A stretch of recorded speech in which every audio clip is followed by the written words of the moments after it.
Good morning dear students, myself doctor Ganesh Chaudhary. तो कल हमने प्रॉपर्टीज़ ऑफ ट्राइंगल के अंदर एक तो अपने पढ़ा था सरकम रेडियस, यानी किसी भी ट्राइंगल के सरकम सर्किल की रेडियस यानी परिगत वृत्त की त्रिज्या कैपिटल आर। उसके हमने दो फॉर्मूले पढ़े थे। एक था a upon sine A equal to b upon sine B equal to c upon sine C equal to 2 into capital R, और दूसरा फॉर्मूला था small r equal to A B C upon 4 delta. First ये था। Second हमने कल पढ़ा था कि ट्राइंगल के अंदर जो इन रेडियस है उसके रिलेटेड फॉर्मूले, और इन रेडियस जो है वो इन सर्किल की रेडियस होती है किसी त्रिभुज के अंतर्गत वृत्त की त्रिज्या, मतलब ट्राइंगल की तीनों साइड को अंदर से टच करने वाले सर्किल की जो त्रिज्या है वो अंतर्गत वृत्त की त्रिज्या स्मॉल आर होती है। उसमें हमने बात करी थी इन सेंटर। पहले तो इन सेंटर कैसे कैलकुलेट किया था, उसमें हमने ये कहा था कि ये जो सर्किल है ये इन सर्किल है यानी अंतर्गत वृत्त की त्रिज्या, और ये इसकी जो रेडियस है वो स्मॉल आर है। और ये किस तरह से आया था सेंटर, ये और ये इसका सेंटर है वो आई या इन सेंटर था।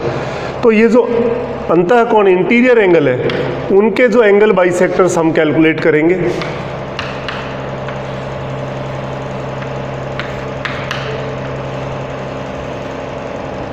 तो उनका जो पॉइंट ऑफ इंटरसेक्शन है वो इन सेंटर या अंतः केंद्र होता है। त्रिभुज के अंतः कोणों के कोण समभाजकों का प्रतिच्छेद बिंदु अंतः केंद्र होता है। और यहाँ से इतनी लेंथ लेकर के जब सर्किल बढ़ाएंगे तो ये अंदर टच करता हुआ इन सर्किल या अंतर्गत वृत्त बन जाएगा। और इसके हमने 4 फॉर्मूले पढ़े थे, वो आपके सामने लिखे हैं। आप सोचोगे पहले से कैसे लिखे, ये मैंने लिखे हैं अभी, ताकि आपको जब हम अभी एक्स रेडियस की बात करेंगे तो इसी की हेल्प से लिख लेंगे।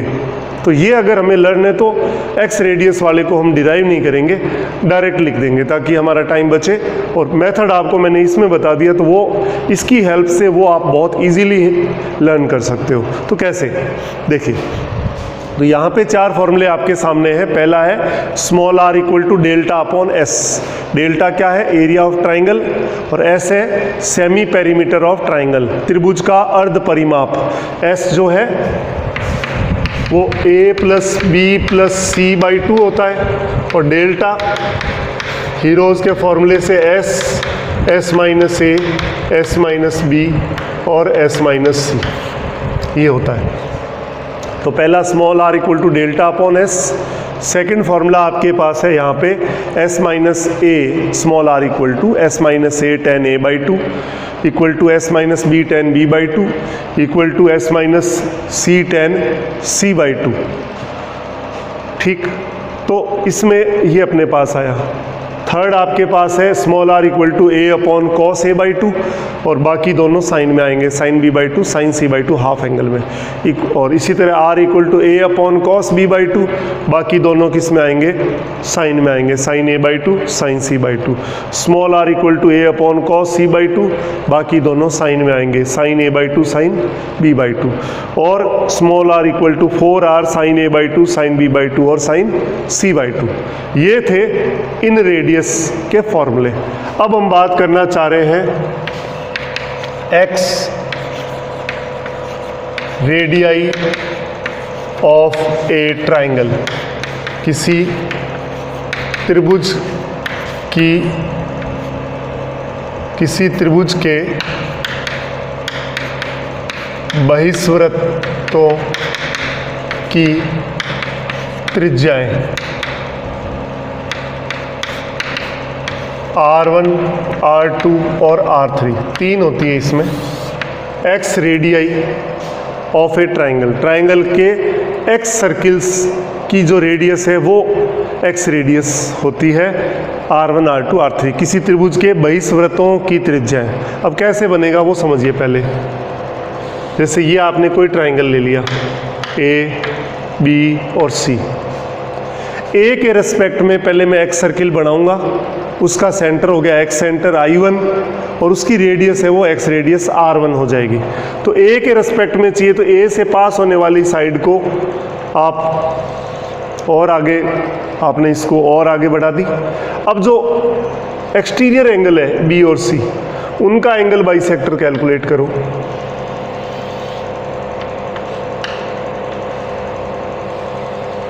इनका जो पॉइंट ऑफ इंटरसेक्शन है वो हो जाएगा I1, ए के रेस्पेक्ट में एक्स सर्किल का सेंटर, और यहां से ये रेडियस R1 लेते हुए जैसे ही हम सर्किल ड्रॉ करेंगे तो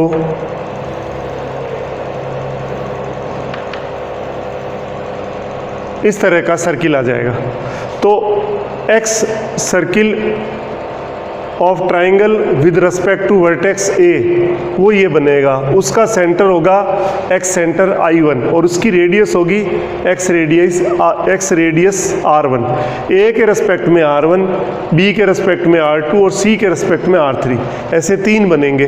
फिलहाल हमने एक बनाया, ए ये है, बी ये है और सी ये है।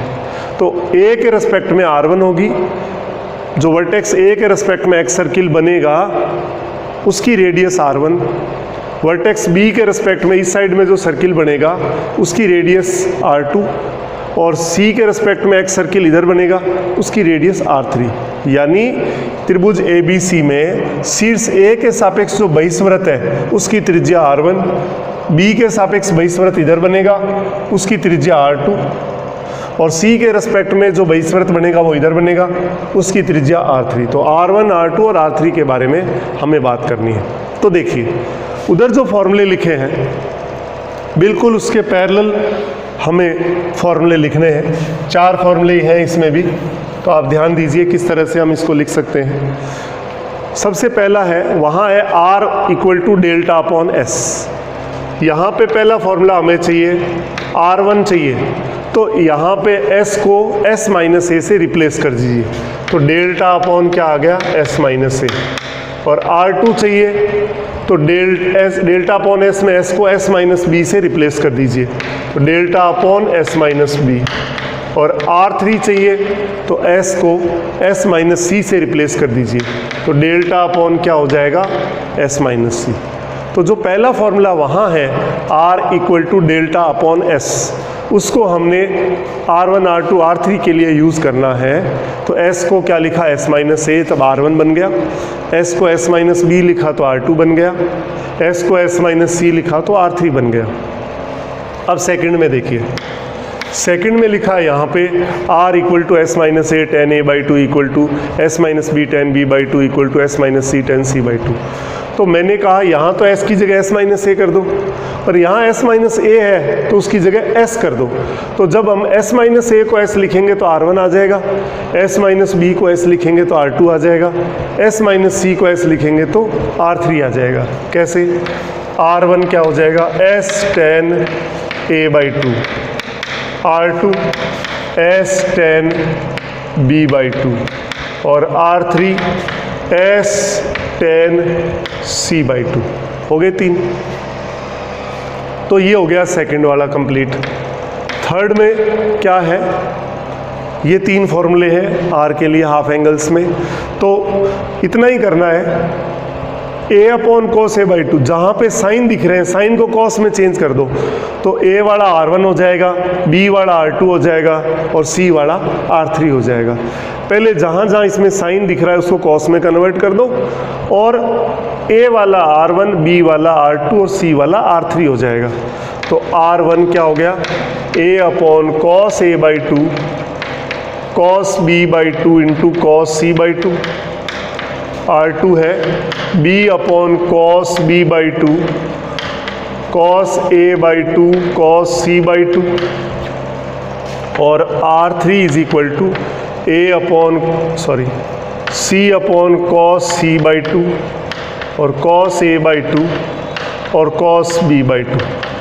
तो समझ में आया आपको कि थर्ड वाले में पहले क्या कहा कि जो साइन में लिखे उनको कॉस में लिख दो, a वाला R1 बन जाएगा, b वाले को R2 कह देंगे, c और b है ये और ये c है।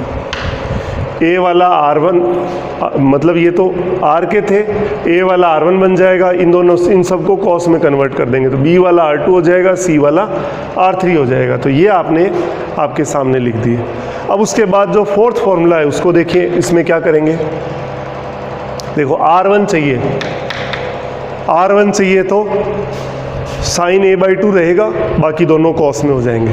R2 चाहिए तो साइन B/2 रहेगा, बाकी दोनों कॉस में चेंज हो जाएंगे। और R3 चाहिए तो साइन C/2 रहेगा, बाकी दोनों कॉस में चेंज हो जाएंगे। तो देखिए पहला 4R sign A/2 cos B/2 और cos C/2, R2 equal to 4R B/2 sign वाला रहेगा और बाकी दोनों कॉस में चेंज हो जाएंगे। तो कॉस A/2 और कॉस C/2। और R3 चाहिए तो साइन C/2 रहेगा, 4R साइन C/2 और कॉस A/2 और कॉस B/2। तो ये आपके पास R1 R2 R3। तो हमें क्या करना है, ये आपको मैंने अच्छे से प्रूव करके बता दिए कैसे आए। अब इसकी हेल्प से हम एक्स रेडियस वाले फॉर्मूले ट्रिक से ध्यान रखना है कि इसमें क्या चेंज करेंगे कि ये आ जाएगा। एक बार और रिपीट करता हूँ, s को s माइनस a लिख देंगे तो R1 हो जाएगा, s की जगह s माइनस b लिखा तो R2 आ गया, s को s माइनस c लिख दिया तो R3 आ गया, फर्स्ट हो गया। सेकंड में s माइनस a को s लिख देंगे तो ये वाला बन जाएगा R1, s माइनस b की जगह s लिख देंगे तो ये बन जाएगा R2, s माइनस c को s लिख देंगे तो ये बन जाएगा R3। फिर इसमें मैंने कहा कि ये जो साइन वाले हैं उनको कॉस में कन्वर्ट कर दिया कंप्लीट, कॉस वाले एज इट इज़ पढ़े। उसके बाद a वाला R1 हो जाएगा, b वाला R2 हो जाएगा, c वाला R3 हो जाएगा, ये लिखा पड़ा। फिर ये जो लिखा इसमें, अगर हमें R1 चाहिए तो साइन A/2 रख दो, बाकी दोनों को कॉस में चेंज कर देंगे। R2 चाहिए तो साइन B/2 रखो, बाकी दोनों को कॉस में चेंज कर दो। और R3 चाहिए तो साइन C/2 रखो, बाकी दोनों को कॉस में चेंज कर दो। तो ये आपके सामने लिखे पड़े। तो इस तरह से हम क्या कह सकते हैं, एक्स रेडियस के जो ये 4 फॉर्मूले हैं ये आपको अच्छे से आने चाहिए।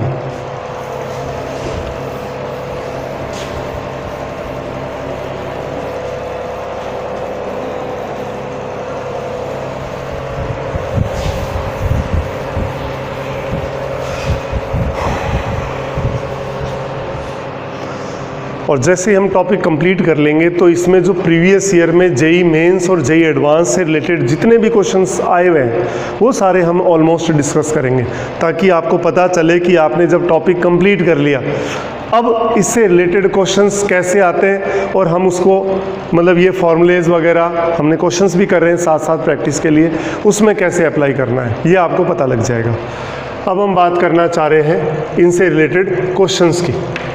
अभी तक जितना आपने पढ़ा है भाई, हमने एक तो एरिया ऑफ ट्राइंगल की बात कर ली, उसके अलावा हमने आपके सरकम रेडियस की बात कर ली, इन रेडियस की बात कर ली और एक्स रेडियस की बात कर ली। तो इनसे रिलेटेड कुछ क्वेश्चंस के बारे में हम डिस्कशन करेंगे। फर्स्ट क्वेश्चन आपके सामने है कि हमें प्रूव करना है b minus C upon R1 c minus a upon R2 और a minus B upon R3 इसकी वैल्यू चाहिए। न्यूमेरिकल भी बना सकते हैं, प्रूव का भी कह सकते हैं। मान लो मैंने वैल्यू लिखी 1, -1, 0 और नन, ये 4 वैल्यू दे दी। इसको अपने को सॉल्व करना है, फर्स्ट क्वेश्चन है। सेकंड क्वेश्चन आपके सामने है,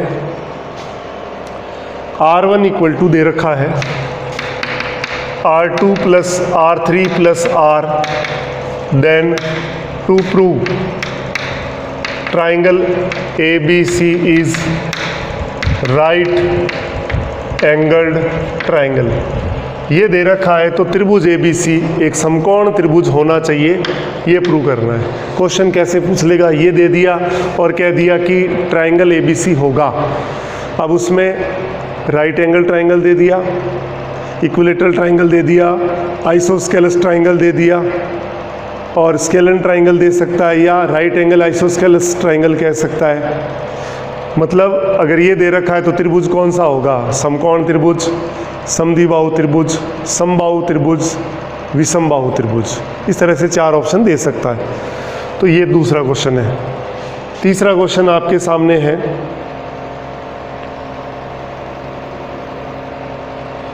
R cot B by two cot C by two की वैल्यू प्रूव करनी है। R cot B by two और कॉट सी बाई टू की वैल्यू प्रूव करनी है। क्या वैल्यू आएगी? ऑप्शन है R1, R2, R3 और नन। R1, R2, R3 क्या है वो आपको पता है, x रेडियस है वर्टेक्स ABC के रेस्पेक्ट में ट्राइंगल के। चौथा क्वेश्चन आपके सामने है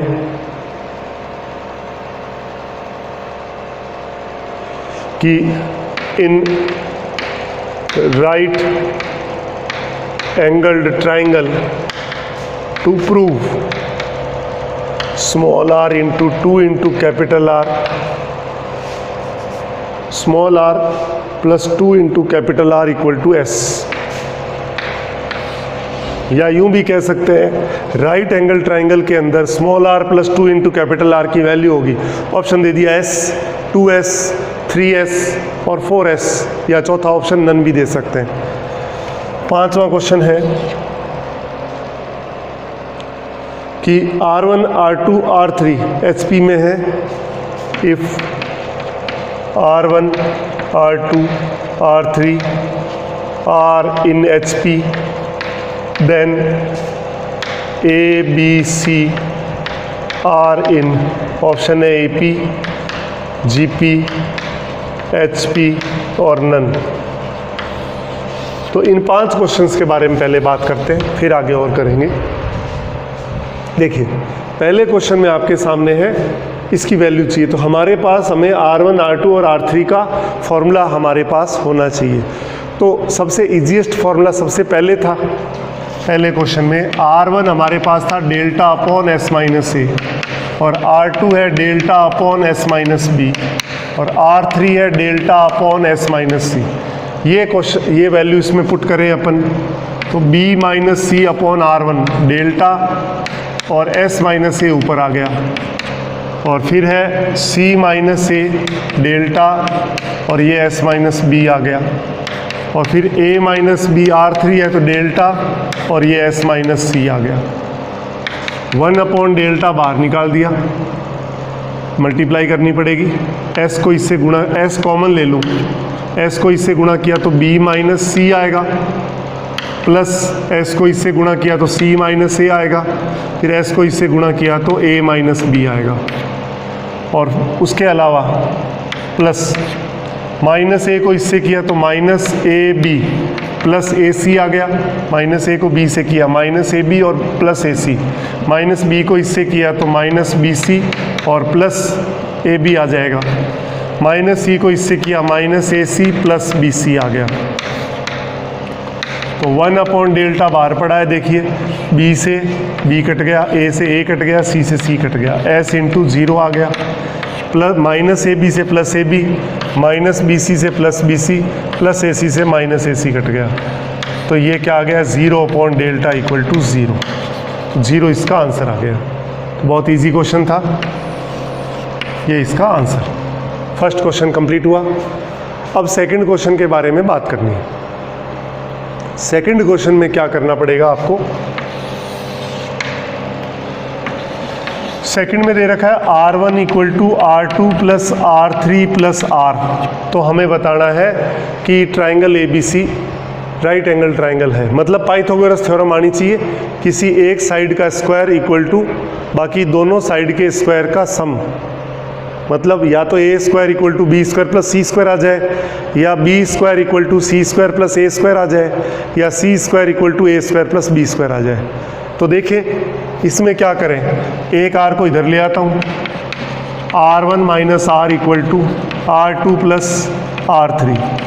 फॉर्मूला लगाना पड़ेगा इसमें, क्या लगाऊं, तो ये लिखे पड़े R1 R2 R3, और R होता है डेल्टा अपॉन एस, तो लगाएं delta upon S minus A minus delta upon S, delta upon S minus B और delta upon S minus C. LCM ले लो, डेल्टा कॉमन ले लिया तो S minus A upon S minus A, equal to delta S minus C plus S minus B upon S minus B और S minus C. Delta तो cancel out हो गया, S से एस कैंसिल हो गया,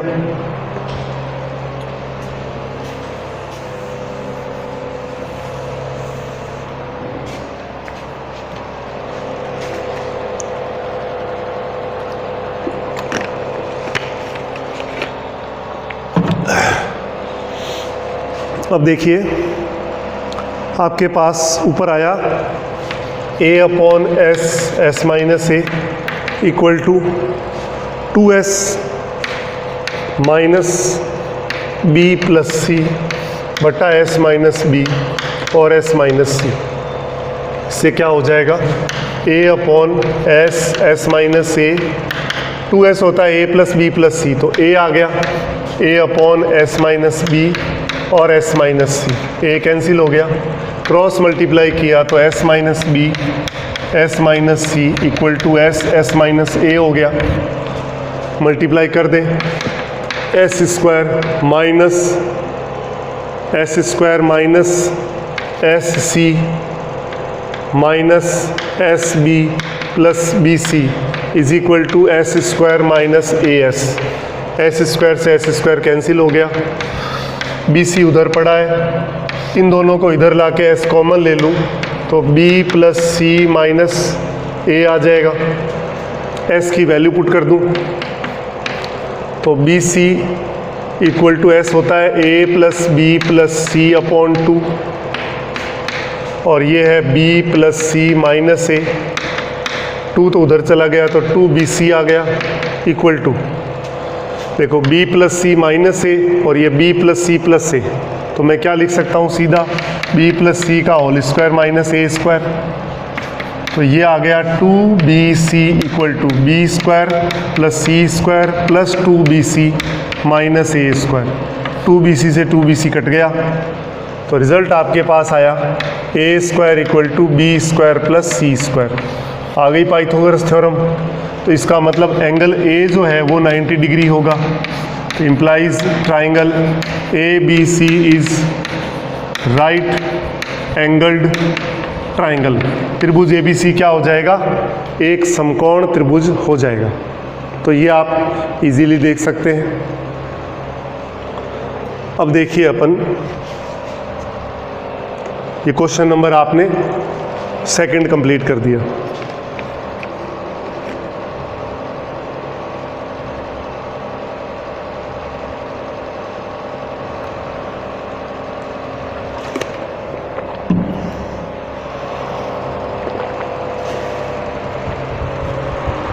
बिल्कुल, अगर आपको फॉर्मूले ध्यान है तो आप क्वेश्चन बहुत झटपट कर पाएंगे, लेकिन अगर फॉर्मूले लर्न नहीं है तो फिर क्वेश्चंस में दिक्कत आ जाती है।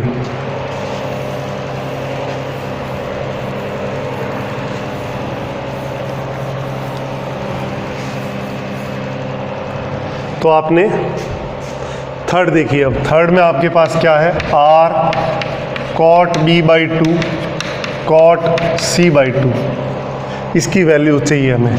तो r को क्या लिख सकता हूँ, 4r sin a/2 sin b/2 sin c/2। कैसे पता चला, क्योंकि ये हाफ एंगल में, तो स्मॉल r का फॉर्मूला हाफ एंगल में क्या होता है वो मैंने अप्लाई कर दिया। अब cot b/2 को क्या लिख सकता हूँ, cos b/2 upon sin b/2, और cot c/2 को cos c/2 upon sin c/2। तो sin b/2 और sin c/2 कट गया, आया क्या, 4r sin a/2, उसके बाद है cos b/2 और cos c/2। तो ये किसका फॉर्मूला है, ये r1 है, कि एक sin रह गया बाकी दोनों cos, तो ये r1। अगर यहाँ पे sin b/2 आ जाता, ये दोनों cos होते तो r2 हो जाता, और यहाँ मान लो sin c/2 आ जाता, ये दोनों cos होते तो r3 हो जाता। तो ये आपने क्वेश्चन देख लिया थर्ड। इसमें कुछ नहीं किया, स्मॉल r का फॉर्मूला लगाया, 4 into capital R sin a/2 sin b/2 sin c/2, और इसको sin cos में चेंज कर दिया। सॉल्व करते ही r1 का डायरेक्ट फॉर्मूला आ गया। अब हम क्वेश्चन करना चाह रहे हैं 4 नंबर क्वेश्चन के अंदर क्या कर सकते हैं देखिए,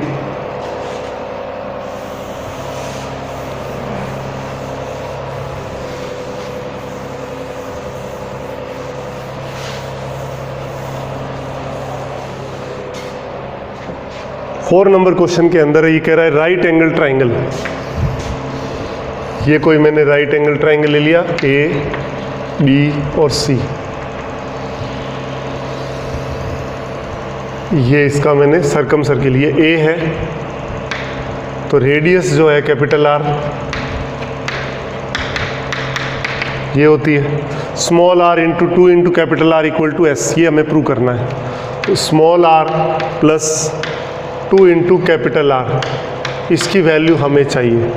तो पहली बात तो इसमें देख सकते हो कैपिटल आर किसके बराबर है, a/2 के बराबर है, एक तो ये पता है हमें। और इसके अंदर स्मॉल आर का फॉर्मूला हमारे पास s minus A tan a/2 लिख सकता हूँ, ध्यान है हमारे को, ये हमने लगाया। तो small R equal to s minus A पड़ा है, tan a/2 का मतलब यहाँ पे a मैंने 90 लिया है, तो tan, अगर मैं यहाँ पे b 90 लेता तो tan b/2 लगा देता, c 90 लेता तो tan c/2 वाला फॉर्मूला लगा लेता, तो tan 45 डिग्री आ गया। तो small r equal to s minus A into tan 45 1 हो गया। और यहाँ से देखो a की वैल्यू कितनी आई, 2r, तो इसमें पुट कर दूँ small r equal to s minus A की जगह 2r लिख दिया, तो small r plus 2 into capital R equal to S, ये आपके पास रिजल्ट आ गया। बहुत इजी है। आपको कह रहा था कि राइट एंगल ट्राइंगल में small r plus 2 into capital R की वैल्यू क्या होगी इन टर्म ऑफ s। तो राइट एंगल ट्राइंगल बनाया मैंने, राइट एंगल एट ए ले लिया, और उसमें ये क्या है, ये इसका डायमीटर है सर्कम सर्किल का, तो आधी हो जाएगी रेडियस, स्मॉल r हो गया a/2, तो a बराबर हो गया 2r। अब उसके बाद हमने ए पे राइट एंगल लिया, तो स्मॉल r का फॉर्मूला हाफ एंगल tan के अंदर हम जानते हैं कि s minus A tan a/2, a की वैल्यू रख दी 90/2 हो गया 45, ये 1 हो गया। तो small r equal to s minus A, और a की वैल्यू जैसे ही 2r पुट किया तो small r plus 2 into capital R equal to s आ गया। ये क्वेश्चन नंबर हो गया आपका 4th।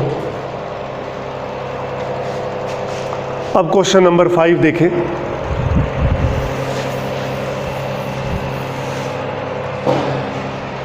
क्वेश्चन नंबर 5 में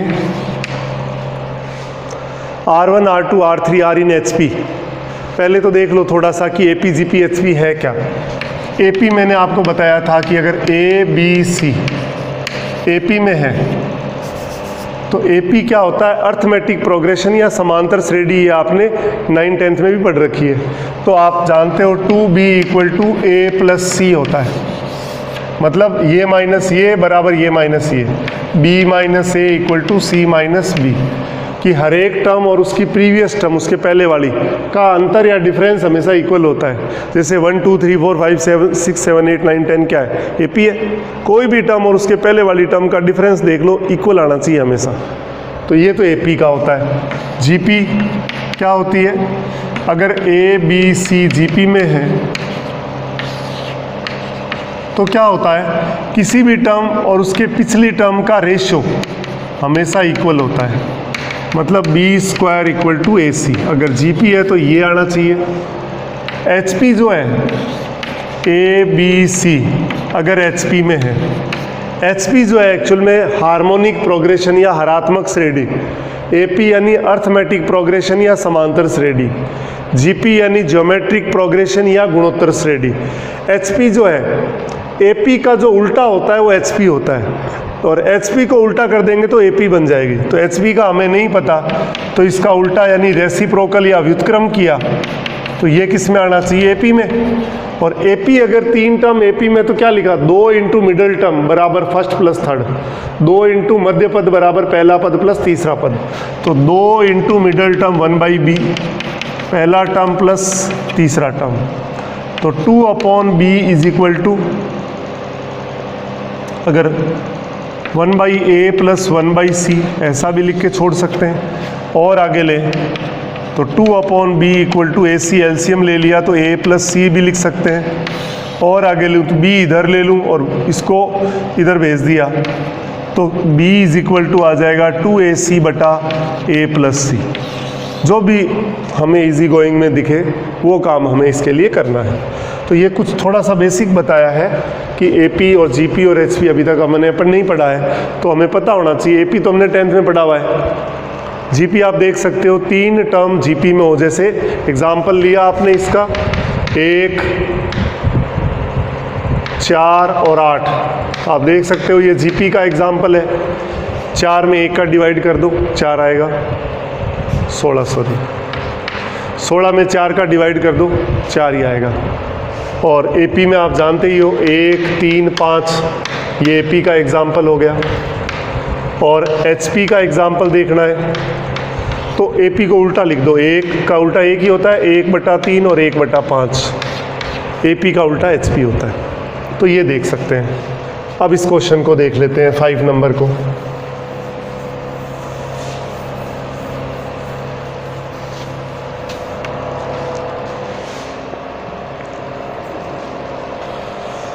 तो R1, R2, R3 HP में दे रखा है, मतलब R1, R2, R3 HP में 5 नंबर, तो उल्टा 1/R1, 1/R2, 1/R3, ये किस में हो जाएगा? तो अपने क्वेश्चन 5वें की बात कर रहे हैं कि R1, R2, R3 HP में है, तो इसका रेसिप्रोकल या व्युत्क्रम कर दिया तो 1/R1, 1/R2, 1/R3 किस में हो गया? AP में। अब R1 का फॉर्मूला अपन अप्लाई कर सकते हैं कि R1 क्या होता है? Delta upon S minus A, तो डेल्टा नीचे आ जाएगा, S माइनस A ऊपर चला गया, delta upon S minus B, delta upon S minus C, ये भी AP में है, समांतर श्रेणी या अर्थमेटिक प्रोग्रेशन में है। अब AP की प्रॉपर्टीज़ होती है कि अगर कोई भी AP में नंबर है, अब उसमें हम किसी भी नंबर की मल्टीप्लाई करें या डिवाइड करें तो वो AP में रहता है, और सेम नंबर से तीनों में चाहे आप ऐड कर दो चाहे सब्ट्रैक्ट कर दो तो भी AP में रहेगा। मतलब 3 संख्याएं जैसे आपने 1, 3 और 5 ले ली, ये AP में आपको पता है। अब इसके अंदर किसी भी नंबर से अगर मैं मल्टीप्लाई कर दूं सेम नंबर से, डिवाइड कर दूं, चाहे ऐड कर दूं चाहे सब्ट्रैक्ट कर दूं, तो ये AP आएगी। करके देख लीजिए आप, मान लो कोई नंबर लिया 2 का इसमें तीनों में मल्टीप्लाई कर दो तो भी AP आएगी, डिवाइड कर दो तो भी AP आएगी, 2 जोड़ दो तीनों में तो भी AP आएगी, 2 माइनस कर दो तीनों में तो भी AP आएगी। तो इसमें मैं क्या करना चाह रहा हूँ? डेल्टा एलिमिनेट करना है, तो मल्टीप्लाई बाई डेल्टा, डेल्टा से मल्टीप्लाई किया तो डेल्टा कट जाएगा, तो S minus A, S minus B, S minus C, ये भी AP में आएगा। अब इसमें क्या करना चाह रहा हूँ मैं? S सब्ट्रैक्ट करना चाह रहा हूँ, सब्ट्रैक्ट S, मतलब S को घटाना चाह रहा हूँ, तो S घटेगा तो माइनस A, माइनस B और माइनस C, ये भी AP में आ गया। अब क्या करना है? मल्टीप्लाई बाई -1 से गुणा करना चाह रहा हूँ, तो ABC आ गया AP में। तो यही हमें चाहिए था कि ABC किस में होगा? AP में होगा। ठीक है, ये 5वां क्वेश्चन था। 1-2 क्वेश्चन और देखते हैं। देखिए 6th नंबर क्वेश्चन आपके सामने है कि कॉस किसी ट्राइंगल के अंदर, in triangle ABC cos A plus cos B plus cos C की वैल्यू बतानी है, क्या होगी? पहला ऑप्शन है 1 plus R upon capital R, 1 minus R upon capital R, small r upon capital R और नन। ये 4 ऑप्शन दिए हुए हैं। ये क्वेश्चन नंबर 6 हो गया। 7 नंबर क्वेश्चन आपके सामने है कि इन ट्राइंगल ABC A/B/C आपको दे रखा है 4/5/6, 4/5/6। तो हमें क्या करना है? स्मॉल r और कैपिटल R का रेशो चाहिए। और 8th नंबर क्वेश्चन आपके पास है कि इन ट्राइ